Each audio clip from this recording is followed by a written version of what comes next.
They pour a bag of sugar into boiling water. In prison, that's one of the nastiest weapons you can imagine. This is what we do to a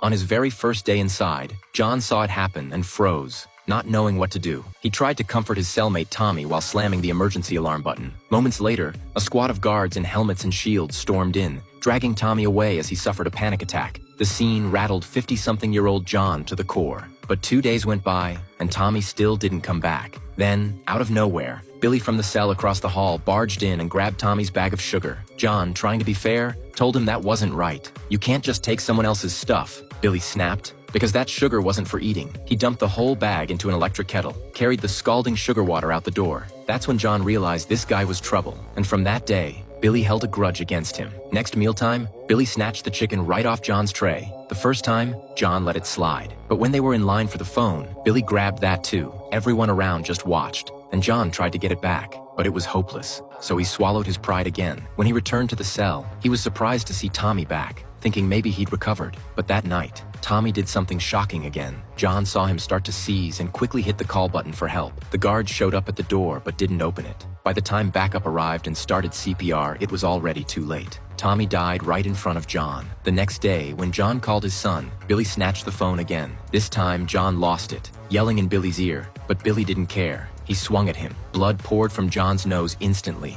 All of this was noticed by Vic, the prison's top shot caller. He wondered why John never fought back. John said he was a teacher, so he should set a civilized example, but that only made Billy think he was weak, so he kept pushing him around. Billy even spat in his food and called him a coward. Then one day, things started to change. A tall inmate named Frank came to John after hearing he used to be a teacher, asking for help writing a love letter to his wife. John gladly agreed and even taught him how to write so he could send letters on his own. That's how John made his first real friend in prison. That night, Billy came looking for trouble again, this time pouring pine oil on John's feet, ready to set it on fire. Thankfully, his new cellmate showed up just in time, threatening to call the guards and scaring Billy off. Otherwise, John would have been in serious pain. John realized he couldn't go on like this and went to Vic for help. Vic told him getting rid of Billy would be easy. But what about the next guy? That's when John understood Vic was willing to help, but he'd have to fight his own battles. Vic showed him a few boxing moves. Now, John felt ready. At the next meal, Billy spat in his tray again. This time, John didn't back down. He calmly set his tray aside and walked straight toward Billy.